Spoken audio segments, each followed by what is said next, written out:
Muito bem, pessoal. Então, nós continuamos com o curso. Hoje nós vamos falar da primeira parte do conteúdo de soluções. Esse é um conteúdo que será dividido em duas partes, tá? E a gente vai tratar exatamente de quais são as propriedades que emergem agora quando nós temos um soluto na presença de um solvente e quais são as manifestações que esse soluto induz na fase gasosa. Lembrem-se que na última aula, quando nós estávamos discutindo propriedades coligativas, nós assumimos que o soluto não estaria presente numa eventual fase sólida e tampouco estaria presente na fase gasosa, ou seja, nós limitamos as nossas análises somente a sistemas em que as soluções eram não voláteis, né? Isso faz com que o potencial químico da fase líquida seja o único alterado nessa nossa análise. Quando nós investigamos como se comporta o potencial químico em função da temperatura, nós já sabemos que nós temos uma dependência decrescente, né? Já que o potencial químico com a temperatura é expresso pelo negativo da entropia molar de uma substância. Então, isso faz com que nós tenhamos uma diminuição da temperatura de solidificação e um aumento da temperatura de ebulição, né?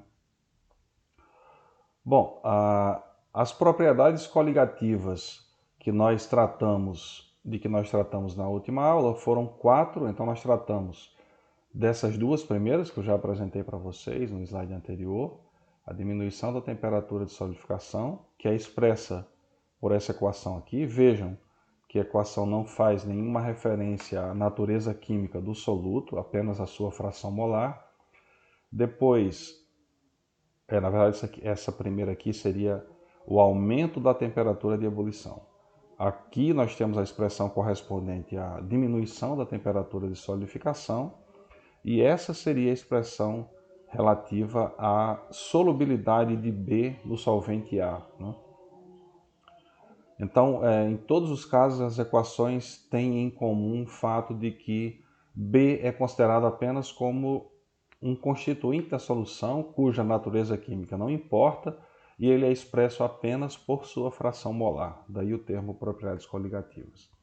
Além dessas três, nós discutimos também a osmose, né, ou osmoscopia, que é a propriedade específica que deriva do processo de osmose.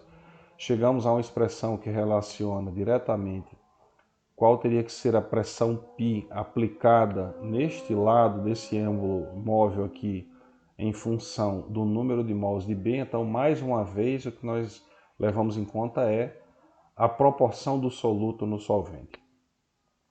Aqui nós temos duas formas da mesma expressão, certo? Então, a gente discutiu essa última expressão como sendo uma forma simplificada de uma equação mais complexa que leva em conta a concentração do soluto, tá? Mas vejam que em todos esses casos, essas propriedades podem ser assim descritas pelo fato de que a gente assume que o soluto não estará presente na fase gasosa.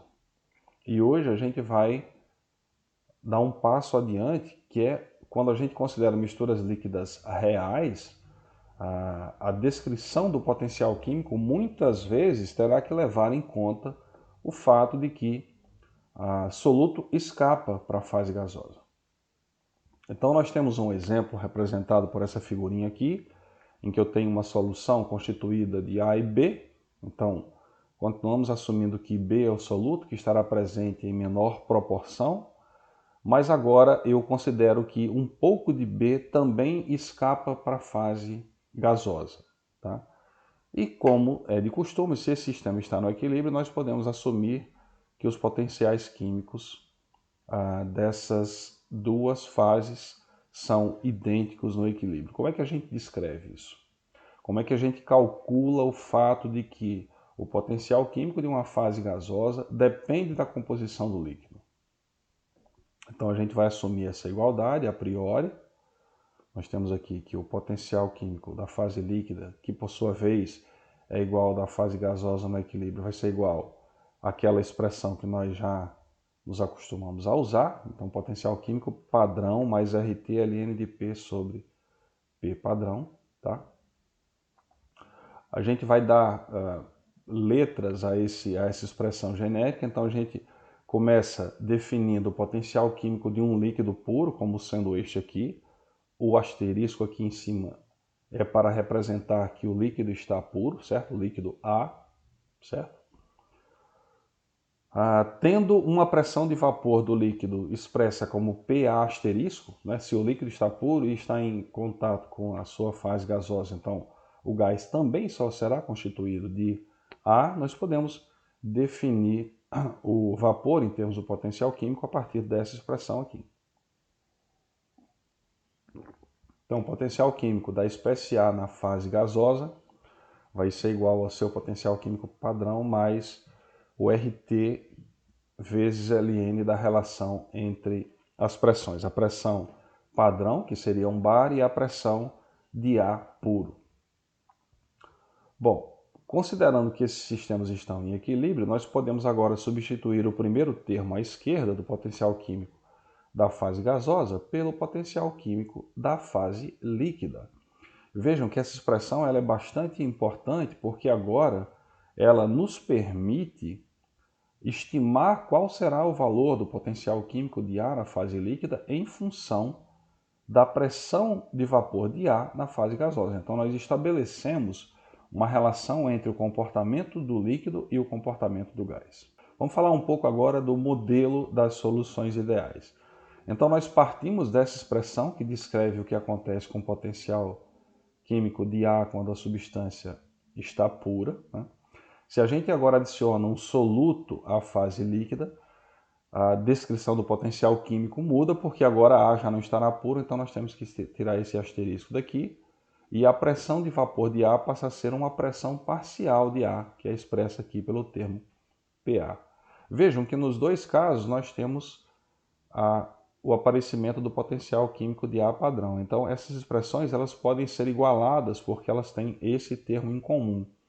Se a gente combina essas duas últimas expressões, nós chegamos a esta expressão, que mostra qual será o valor do potencial químico do solvente na fase líquida em função daquele valor que já conhecíamos de quando A está puro e de qual será a pressão de vapor de A comparada com, a pressão parcial de A comparada com a pressão de vapor. Então vejam que essa equação ela nos fornece uma relação entre a razão das pressões de vapor e a descrição do potencial químico do líquido. Tá? Quando é que essas soluções são consideradas como soluções ideais? Então, numa série de experimentos feitos ao longo da segunda metade do século XIX, o químico francês François-Marie Raoult percebeu que existia uma correlação direta entre a pressão total do sistema e a fração molar de um dos seus constituintes. Aqui nós estamos expressando, mais uma vez, a fração molar do solvente. Tá? Então vejam que existe uma relação linear que mostra o que acontece com a pressão parcial de cada um dos constituintes e a pressão total. A pressão total seria simplesmente a soma das pressões parciais dos dois constituintes de uma solução que apresenta certa volatilidade. Mais importante do que isso, ele percebeu, numa série de experimentos com líquidos de natureza química muito semelhante, né, de estruturas muito semelhantes, que a relação entre as pressões era igual à fração molar de um dos constituintes na fase líquida. Vejam que outra vez nós temos a expressão do que acontece aqui. Então, isso foi um estudo realizado pelo Raoult. Nós temos uma mistura de benzeno e metilbenzeno, e aqui nós vemos o que acontece com a pressão total e com a pressão dos dois constituintes, expressos por essas retas aqui. As bolinhas correspondem aos pontos experimentais. Nós vemos de novo claramente uma relação linear. tá? Então vejam, se a gente olha para essa expressão e analisa esse gráfico a partir dessa expressão, o que nós teríamos constante aqui é esse valor, e a pressão parcial de um dos constituintes, ela é proporcional ao x de A que está expresso nesse eixo. Então, a PA seria, na verdade, o coeficiente angular da reta. As soluções que obedecem essa igualdade em todas as composições são chamadas de soluções ideais, tá? Então, para uma solução ideal, segue que nós partimos dessa expressão e podemos substituir o ln de P de A sobre P de A asterisco ali no último termo da equação e chegamos a esta expressão. Então vejam que essa expressão é exatamente aquela que nós já havíamos usados para a descrição de qualquer uma das fases. Bom, é lógico que o que é chamado hoje de lei de Raoult, ela tem limitações. Eu falei para vocês que a equação funciona muito bem, descreve o comportamento de soluções em que soluto e solvente são muito semelhantes, são substâncias quimicamente muito similares, tá? E agora a gente vai ver um pouquinho o que acontece quando a gente mistura substâncias que não são muito parecidas. Nesse exemplo aqui, ó, nós temos bisulfeto de carbono e acetona, tá? Quer dizer, se vocês pensarem nas estruturas químicas, essas moléculas são bem diferentes. E o que a gente observa, principalmente na região em que as frações molares, os dois constituintes, estão distantes do valor 1, é que nós temos desvios importantes da lei de Raoult. Então, as retas aqui representadas expressam o comportamento previsto pela lei de Raoult, por esta expressão, certo? Para os dois casos, enquanto que as curvas coloridas representam o comportamento real. Então vejam que inclusive a pressão total do vapor teria que sair desse ponto e chegar a esse ponto aqui através de uma reta. E vejam o que acontece com a pressão real, tá? Então nós temos desvios importantes, o que simplesmente corresponde a dizer que essa expressão não se aplica para, nesses casos em que as soluções não são ideais, não se aplica para qualquer intervalo de composições. Mas vejam que mesmo nestes casos, a lei ela se torna mais próxima do comportamento real à medida que o componente em excesso se aproxima de 1. A fração molar do componente em excesso se aproxima de 1. Vejam aqui, ó, então a curva e a reta estão muito próximas. Quando nós temos um excesso de bisulfeto de carbono, nas proximidades de x de CS2 igual a 1, e aqui também a equação se aplica bastante bem nas proximidades em que x de acetona é igual a 1. Tá? Agora, o que acontece nessas regiões? Vejam que aqui a curva praticamente coincide com os valores expressos pela equação, aqui a mesma coisa, mas nessas regiões opostas, nós vemos um comportamento que tende a ser linear, mas a inclinação desse segmento de reta, tanto aqui quanto aqui, é muito diferente daquela representada pela lei de Raoult. O sujeito que percebeu isso, um inglês chamado William Henry, né, que viveu, ele chegou a ser contemporâneo do Raoult, embora tenha falecido antes, e ele fez um estudo independente e percebeu o seguinte: para várias soluções diluídas, a pressão de vapor do soluto é proporcional à sua fração molar, mas a inclinação não é igual à pressão de vapor da substância pura. Ou seja, é uma lei que se choca diretamente com a lei de Raoult. Então vejam, essa expressão que nós já havíamos visto, Raoult afirma, não, essa inclinação aqui será diretamente proporcional à pressão de vapor de um dos constituintes puros, especificamente ele estava olhando para o solvente, e Henry fala assim, olha, nós temos uma expressão similar, mas KB também terá unidades de pressão, né, já que esse parâmetro aqui é adimensional, mas ele não será numericamente igual à pressão de vapor. Então o KB vai ser escolhido de tal forma que o gráfico da pressão parcial do soluto contra a sua fração molar seja tangente à curva experimental nas proximidades em que x de B é igual a zero, ou seja, para soluções diluídas, em que eu tenho pouco soluto. Vejam as diferenças dos comportamentos expressos pelas duas leis. Então aqui nós temos um exemplo de uma solução real, certo? Na curva em marrom, roxo, não sei. Aqui seria o comportamento da solução ideal expresso por Raoult. Vejam que, embora esse comportamento se aproxime a P de B asterisco aqui, nessas regiões, ele está bem distante aqui. E o que Henry fala é o seguinte, não, nas proximidades de x de B igual a zero, não igual a 1, ou seja, nesse ponto aqui, eu traço uma reta que vai tangenciar essa curva experimental e o valor de K de B vai ser a projeção desse valor no eixo das pressões. Tá? Esse seria o comportamento genérico, e aqui nós temos um caso real das diferenças entre as duas leis para uma mistura de clorofórmio e acetona. Então vejam, a lei de Raoult para os dois casos está expressa aqui como esse conjunto de duas retas magenta. Né?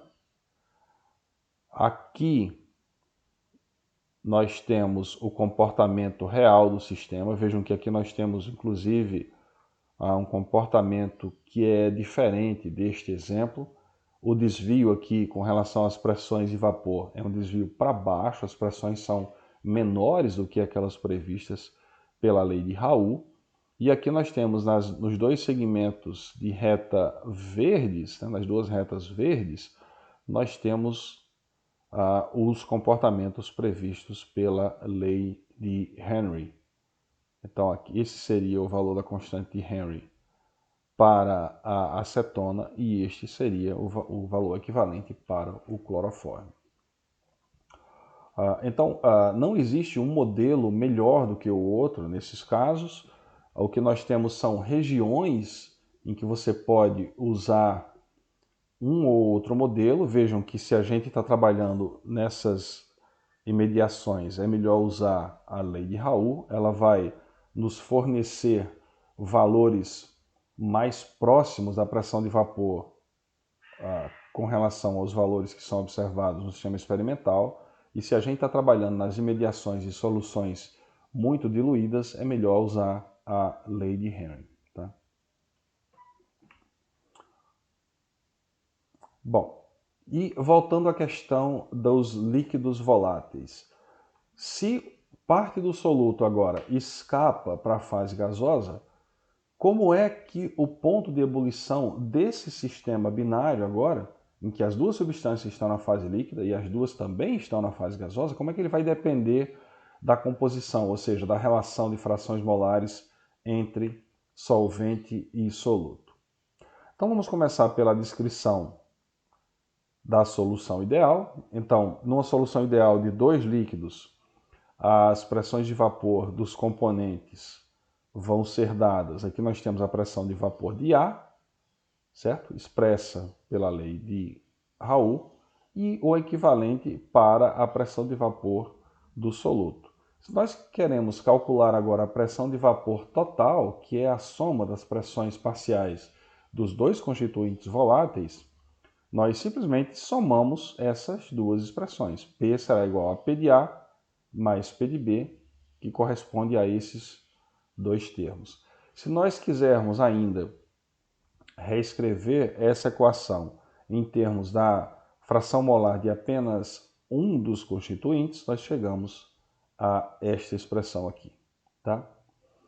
Então, eu vou passar o slide, mantemos a expressão aqui, nós podemos reescrever essa equação de forma que o termo x de A seja único, está dado aqui, e claramente quando olhamos para a equação final, o comportamento descrito pela equação é um comportamento retilíneo, certo? Vejam que essa é uma equação da reta, já que esses valores aqui são ambos constantes e dependerão da natureza química da substância. Isso aqui é uma diferença que é um valor constante e isso aqui é uma constante também. Então, essa expressão, ela nos diz que todos os pontos acima dessa linha correspondem a estados líquidos, como sendo a fase estável. Percebam que aqui nós estamos olhando para um diagrama de pressão-composição. Portanto, os estados mais condensados ocorrerão nas pressões mais altas, nas regiões mais altas desse eixo Y aqui. Enquanto que essa região aqui corresponderia à existência do gás. Mas vejam que a expressão que leva em conta a pressão de vapor em termos da composição, ela não está descrevendo a fase gasosa dessa mistura. Ela está sendo expressa apenas em termos de x de A, que seria a fração molar de A na fase líquida. Tá? Então, vamos agora olhar para o outro lado da questão, que é a composição da fase gasosa. Ela não necessariamente ela será igual à do líquido. Então, nós podemos perfeitamente pensar no caso em que uma das substâncias, normalmente o solvente, é muito mais volátil do que o soluto. O que é que vai acontecer? Que a composição da fase gasosa será mais rica naquele constituinte mais volátil, que, por ser mais volátil, tenderá a ficar na fase gasosa. Tá? Então, para a gente descrever a composição da fase gasosa, a gente lança mão da lei de Dalton, que vocês já estudaram na Físico-Química 1, e ela vai nos fornecer as frações molares desses gases que estamos considerando, A e B, numa mistura. Aqui, para não confundir com a fração molar das substâncias na fase líquida, nós usaremos Y para descrever os dois constituintes. Então, Y de A, ou seja, a fração molar do gás A será dada pela relação entre a pressão parcial de A e a pressão total do sistema, e também isso também vale para B. Então nós temos uma expressão análoga. Tá? Nós também já sabemos disso aqui, né? Que a pressão de A vai ser igual a essa relação dada pela lei de Raoult e que a pressão total é aquela expressão a que nós havíamos chegado no slide anterior. Bom, sabendo disso, nós podemos, deixa eu voltar um pouquinho, ó, nós temos os termos P de A e P aqui, e nós sabemos exatamente o que aqui eles correspondem, nós podemos usar essas duas expressões para essa equação. Nós chegamos nessa equação para a fração molar de A na fase gasosa, e A de B vai ser simplesmente 1 menos Y de A. Se a gente resolve para x de A, que aparece aqui no numerador e no denominador, nós chegamos a essa expressão, que relaciona a fração molar de A na fase gasosa com a fração molar de A na fase líquida. Se a gente agora usa esse último valor para x de A naquela expressão para a pressão total do sistema na fase gasosa, nós chegamos nessa expressão. Tá? Então vejam que ela já não dá para a gente dizer que a relação entre a pressão total da fase gasosa e a composição de A na fase gasosa obedece uma relação linear. Essa equação ela é mais complexa do que aquela que nós usamos para descrever os estados líquidos. Tá? Eu fiz a conta para vocês aqui, então, para um sistema binário contendo as duas substâncias, vamos estimar como vai variar a pressão de vapor total em função da fração molar. Então nós temos, eu dei aqui os dois valores, a pressão de A puro vai ser 1, a pressão de B puro vai ser meio, aí as unidades a gente pode assumir bar, ATM, tá? Isso não vai importar muito. Se a gente joga esses valores nessa expressão e vai variando agora a fração molar, e na conta que eu fiz uma variação a cada intervalo de 0,05 em termos da fração molar, o valor da pressão total que nós chegamos é esse expresso aqui. Tá? Graficamente, isso vai nos dar esse tipo de comportamento. Então vejam que já não é o comportamento descrito por uma reta. Nós temos um comportamento de ascensão em curva, certo? Então a composição da fase gasosa, agora, esse é o caso genérico, né, que é basicamente aquela curva expressa sem os números, mostrada de forma qualitativa. E nós temos aqui agora, qual a diferença? Nós estávamos descrevendo os estados líquidos aqui em cima e agora nós estamos descrevendo os estados gasosos. Então a equação e a figura elas não descrevem como a pressão total varia em função da composição do líquido, e sim da fração da fase no gás. Então essa informação ela não abrange os estados líquidos e a primeira expressão, o primeiro gráfico que eu mostrei para vocês, não abrange os estados gasosos, ou seja, nós não temos aqui uma descrição total do sistema. Nós temos um pedaço, uma equação que mostra qual é a contribuição de Y de A para a pressão na fase gasosa, e nós temos uma outra equação que mostra qual é a contribuição de X de A. Então, como é que a gente une esses dois pedaços de informação para descrever o que acontece com o sistema como um todo? Nós lançamos mão de uma fração molar combinada ou fração molar total, que eu estou chamando aqui de Z de A. Z de A vai ser igual à fração molar de A na fase líquida mais a fração molar de A na fase gasosa. Ou seja, é como se Z de A estivesse olhando para a forma como o A está distribuído nas duas fases e consegue expressar essa relação em termos gráficos agora. Então, se a gente une aqueles dois pedaços de informação, nós vemos que a fração molar total de A do sistema, que eu considero, estou chamando aqui como Z de A, é expressa nesse eixo, e ela simplesmente mostra que aqueles estados que descrevem a coexistência da fase líquida com o vapor estão marcados, por exemplo, nesse ponto de composição A. Quando ele é rebatido contra o eixo, nós temos um valor de X e A, ou seja, qual será a fração molar no estado líquido, do solvente no caso. E o ponto B, que está em cima da curva do vapor, corresponde à fração molar de A na fase gasosa. Então vejam que agora fica mais simples de a gente entender, quando a gente estava estudando diagramas de pressão-composição e temperatura-composição, que nós tínhamos, por exemplo, um ponto de composição que saía daqui e caía dentro de uma região de coexistência de líquido e vapor, nós rebatemos estes pontos para onde os equilíbrios acontecem, né? Ou seja, para o ponto onde as duas fases encontram a interface, expressa por esta linha. Agora fica mais simples a gente entender que isso, na verdade, o fato de a gente representar dois pontos em vez de um único ponto de composição é porque nós temos frações molares que expressam pressões parciais diferentes para as duas fases, tá? Então vejam, se a gente olha para a variância do sistema, né, o número de graus de liberdade, nós temos uma região aqui, de novo, pressão-composição. Então isso aqui corresponderia à fase gasosa. Nós temos uma única fase gasosa, portanto, o grau de liberdade 2, o sistema pode andar em termos da pressão e em termos da composição. Nessa região em que nós temos a fase líquida, o que é que esse encontro de linhas está querendo dizer aqui? Essa região aqui nós temos a coexistência da fase líquida com a fase gasosa.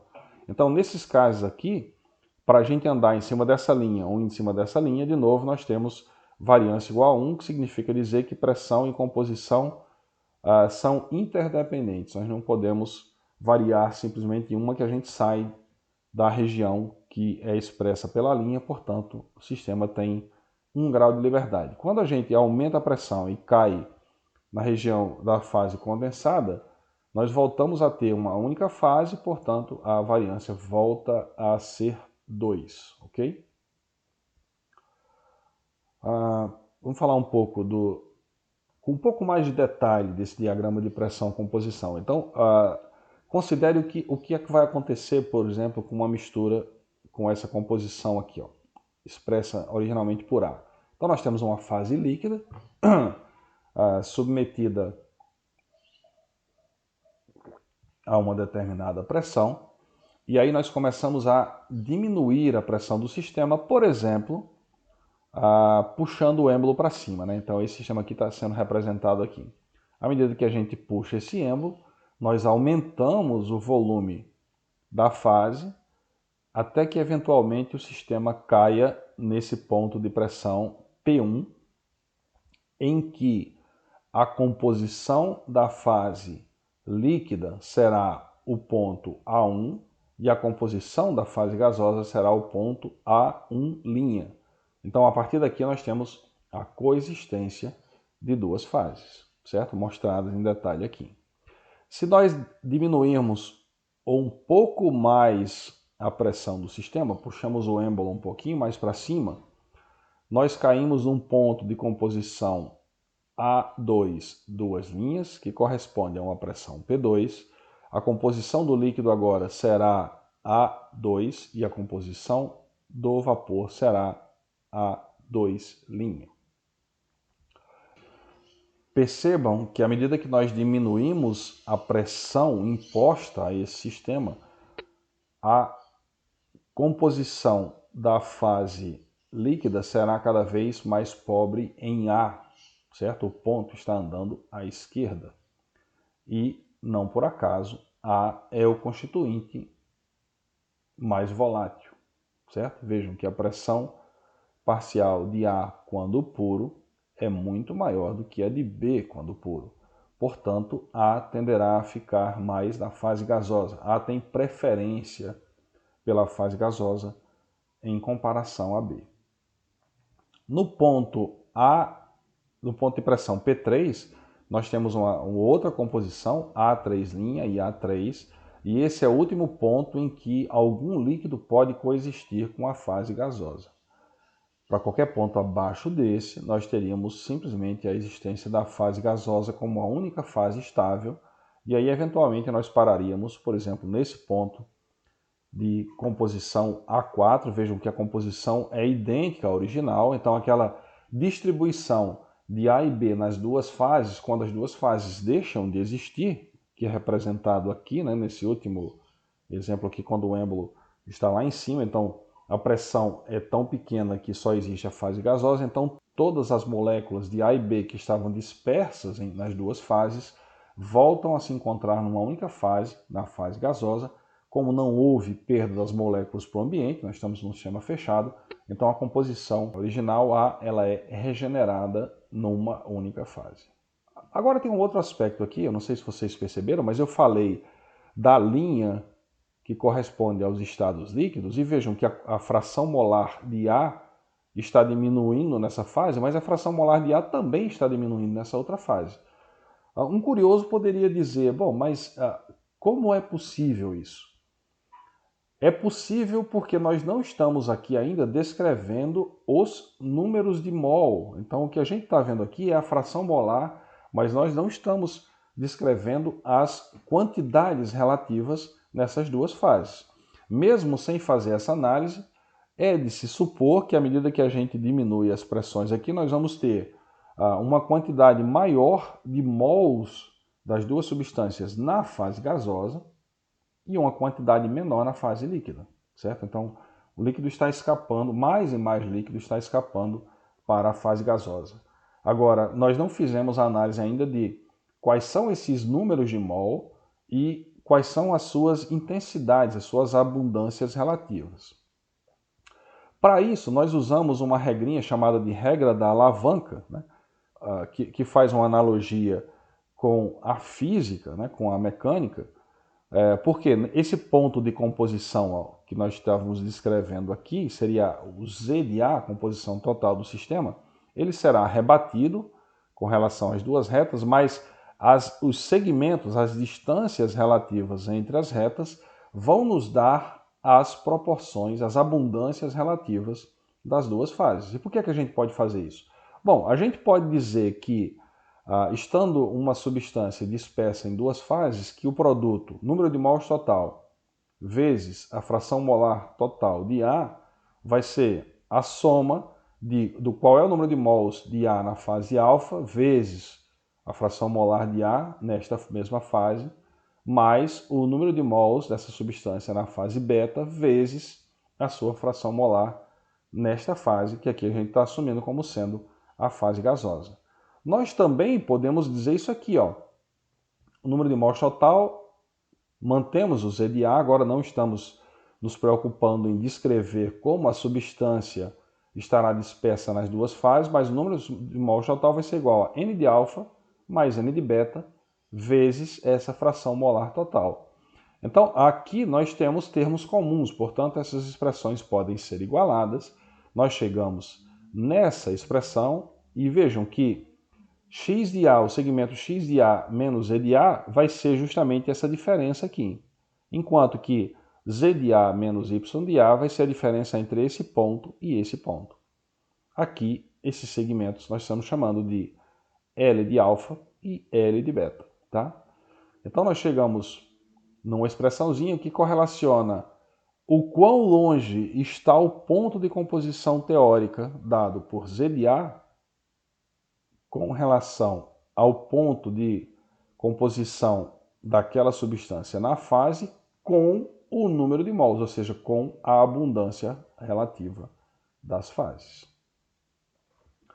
Então, no ponto P1 aqui, que a gente tinha usado para descrever o exemplo anterior, a razão entre esse segmento aqui, o L do gás e L do líquido, tende a ser infinito. Por quê? Porque vejam que o ponto é o primeiro lugar onde algum gás começa a existir. Então, o L gás aqui vai ser praticamente todo o segmento da reta, enquanto que o L de líquido vai ser um ponto que coincide, ele praticamente não tem dimensão, porque ele coincide com a linha da reta e, portanto, com o ponto de composição teórica, que seria dado pelo ponto A, certo? Então, quando a gente pega essa expressão aqui e divide por um número que é virtualmente zero, nós vamos ter uma razão que tende a ser infinita. De modo que se a gente pega aqui, ó, L de...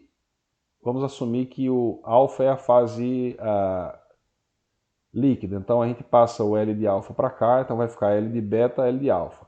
Do outro lado a gente vai ter uma razão oposta, N de alfa, N de beta. Então, desse modo, o número de mols do líquido dividido pelo número de mols do gás é um número muito grande, ou seja, praticamente todo o sistema, nesse ponto em que o vapor começa a existir, praticamente todas as moléculas ainda estão presentes na fase líquida, certo? Então a abundância relativa tende a infinito. Há traços do vapor nesse ponto. À medida que a gente abaixa aqui, ó, por exemplo, nesse caso, então esse segmento aqui de reta, que era praticamente a distância total, agora ele ficou menor do que esse segmento de reta aqui, que liga os pontos A2 a A2'. Então essas relações entre as distâncias vão mudando e, consequentemente, as abundâncias relativas vão mudando, tá? Então, o que é que vai acontecer? Eventualmente, nós vamos chegar num ponto, se a gente continua baixando a pressão, a gente vai chegar num ponto tal em que só existe vapor. Tá? Esse aqui seria o último ponto. Vejam que agora as relações se invertem. Então, a descrição da composição dada pelo ponto A3' está em cima da linha, o que significa dizer que o segmento ZA menos YA é virtualmente zero, enquanto que o outro segmento é muito maior. Então esse número vai tender a zero, o que significa essa relação, né? L gás, L líquido vai tender a zero, o que significa que N líquido por N gás também tenderá a zero. Ou seja, o sistema está praticamente disperso na forma de um gás. Para qualquer ponto abaixo desse, só existe o vapor. E aí voltamos àquele ponto de composição original. Até o momento, nós só descrevemos diagramas de pressão-composição, mas experimentalmente é mais prático a gente trabalhar com variações de temperatura. Então, vamos dar uma olhada agora no que acontece com sistemas em que a gente varia a temperatura para uma mistura de líquidos que são voláteis e, mais do que isso, que têm volatilidades diferentes. Tá? Então, vejam que nesse caso, por exemplo, se nós temos uma composição dada originalmente por A1, essa linha aqui corresponderia, esse eixo agora é temperatura, então as temperaturas mais baixas, essa linha corresponderia à coexistência do líquido com líquido e vapor, e essa aqui, essa linha azul que está em cima, seria a composição do vapor, ok? E de novo, o termo Z de A corresponde à soma das frações molares do solvente, dispersas nas duas fases. Então, partindo desse ponto de composição A1, nós podemos aquecer o sistema até que comece a se formar o vapor. Isso é expresso na temperatura T2, em que nós temos agora a composição do líquido dada por A2, esse aqui seria o X de A, e a composição do vapor dada por A2'. Então vejam que em termos de A composição do vapor é mais rica em A do que a composição do líquido.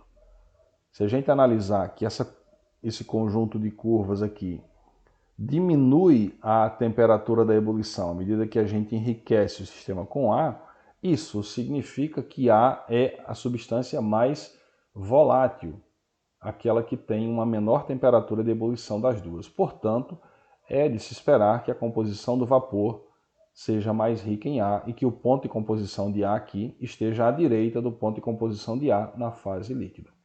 Agora imagine o seguinte, a gente chega nesse ponto aqui, estamos olhando para o vapor, e aí nós recolhemos o vapor e resfriamos o vapor até que a fase líquida seja formada, certo?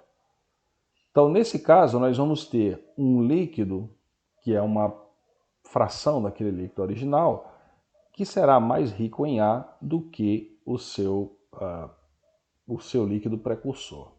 Bom, então aqui eu basicamente resumo isso que eu acabei de comentar com vocês. Isso serve para uma destilação simples, aquela que envolve uma etapa só de destilação, mas imaginemos agora uma condição em que a gente quer obter um líquido que é mais e mais rico no constituinte mais volátil. Então, nesse caso, nós temos que lançar mão de uma destilação fracionada, em que esse ciclo de ebulição, condensação é repetido sucessivamente. Então, nesse caso aqui, nós pegamos esse líquido, que já é mais rico no constituinte A, certo? Ele estará em equilíbrio com uma fase gasosa que tem composição A3, recolheremos essa fase gasosa e a submeteremos a um resfriamento até chegarmos no ponto de ebulição A4, e se a gente faz isso sucessivamente, eventualmente nós poderemos chegar num ponto de composição Z de A igual a 1, ou seja, esse líquido final será puro. É lógico que, como nós estamos passando por etapas sucessivas de destilação, o volume final, o número de mols final desse líquido será muito menor do que o líquido original. Cada ciclo desses de destilação é o que a gente chama de prato teórico, né? Que está sendo representado aqui. Então, num exemplo em que nós temos uma diferença importante nas temperaturas que descrevem os estados líquidos e os estados gasosos, nós precisaremos de um número menor de pratos teóricos, no caso aqui 3, para eventualmente chegar num ponto de composição em que o líquido está praticamente puro. Se essas curvas são mais próximas, nós precisaremos de um número maior de ciclos de aquecimento, recolhimento do vapor, resfriamento para condensação. Para alguns sistemas, pessoal, que mostram pontos azeotrópicos, né, que quer dizer basicamente, uma expressão grega que quer dizer ferver sem mudar, nós temos pontos de inflexão e esses pontos de inflexão, eles são determinantes para até que ponto nós podemos caminhar com a nossa destilação. Então, considerem esse exemplo aqui, ó. Nós partimos de um ponto de composição A1, que é bastante rico em A, certo? Aquecemos o sistema até que ele chegue num ponto A2, onde o vapor começa a ser formado. A composição do vapor agora será dada por A2', ou seja, tem menos A do que a composição original. Nós diminuímos a temperatura desse sistema, resfriamos até que nós chegamos a um ponto de composição A3, certo? E esse sistema estará em equilíbrio com o vapor de composição A3', que tem ainda menos A. Nós podemos resfriar esse sistema para chegar num ponto de composição A4 e, eventualmente, vamos andando até que nós chegamos nesse mínimo aqui. Quando a gente chega nesse mínimo, ou seja, quando a composição azeotrópica é atingida, nós já não podemos usar a destilação para separar os dois líquidos, porque aqui as curvas se encontram, as curvas que descrevem o estado líquido e o estado gasoso se encontram, o que significa dizer que se a gente tiver aqui num ponto de composição B e começar a aquecer o sistema, ele simplesmente passará para a fase gasosa com a mesma composição do líquido, a mesma composição original. Portanto, misturas líquidas que apresentam pontos de composição azeotrópica limitam a prática da destilação fracionada. Vamos pegar um exemplo real, que é o sistema água-álcool, que tem esse ponto aqui. Então, se vocês pegarem lá o álcool que a gente compra na farmácia, ele tem uma certa graduação alcoólica, que é normalmente dada pelo ponto de composição azeotrópica. Então, a gente não consegue obter álcool com uma fração molar, um nível de pureza maior do que eu expresso aqui, por conta desse ponto de mínimo.